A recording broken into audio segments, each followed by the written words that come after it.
When I've had such things that I wanted that looked impossible, but I could just feel in my gut that it was a no-brainer, and they would happen. I mean, it would defy all odds. All right, so say that better, because that was a contradictory statement. Looked impossible, but I knew it was possible. Which is it? It can't be both. Say it better. I knew that it was entirely possible that I could achieve that. So what made you say the first part? Same thing that made our friend earlier want to tell us everything that she felt before. In other words, does it feel possible or impossible? Which is it? It's not both. So, and you get to choose which it is and line up with the one you choose. That's really what we're wanting to say to you. So say all of that again, and be prepared for us to climb your tree again. Okay. I would look at a situation that was very significant, a very significant level of achievement, and I would want to achieve that goal, and I would just feel that I could do it, and then I did. We like the way you said that.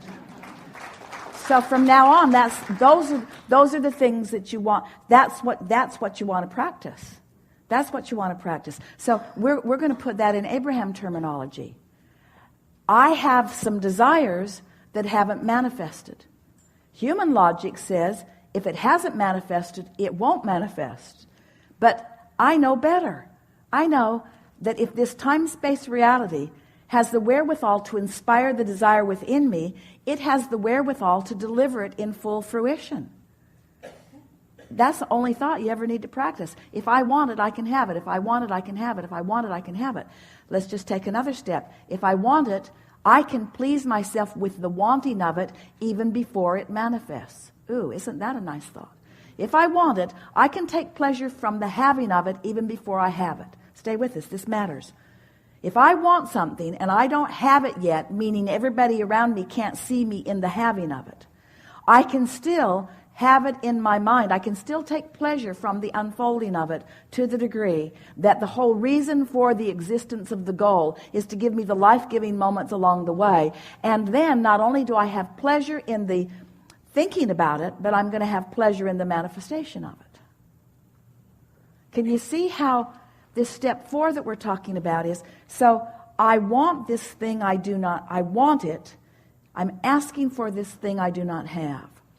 But I'm so not bound up in the not having of it. I'm so at one in my knowledge that it is coming that there's no absence of its vibration anywhere within me. I'm not longing for it. I'm not yearning for it. I'm not suffering for it. I'm not pleading for it. I like knowing that I want it. I like knowing that I want it because I know that when I want it, it is coming.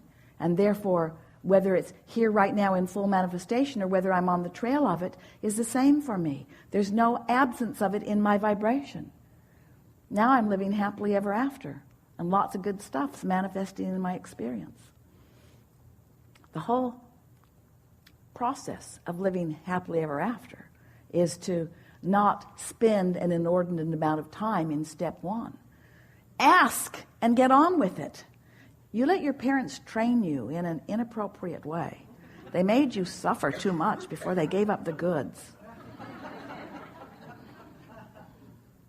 Life is supposed to be good for you, and it's supposed to be good for you now and always. Nowhere was there anything that you signed that said, I will suffer for a specific amount of time before goodness is released to me. Not one of you signed that contract. And yet you seem to have adopted it a little bit somewhere along your way.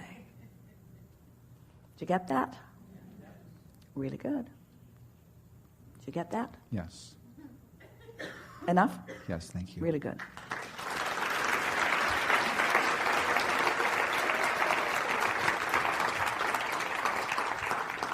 So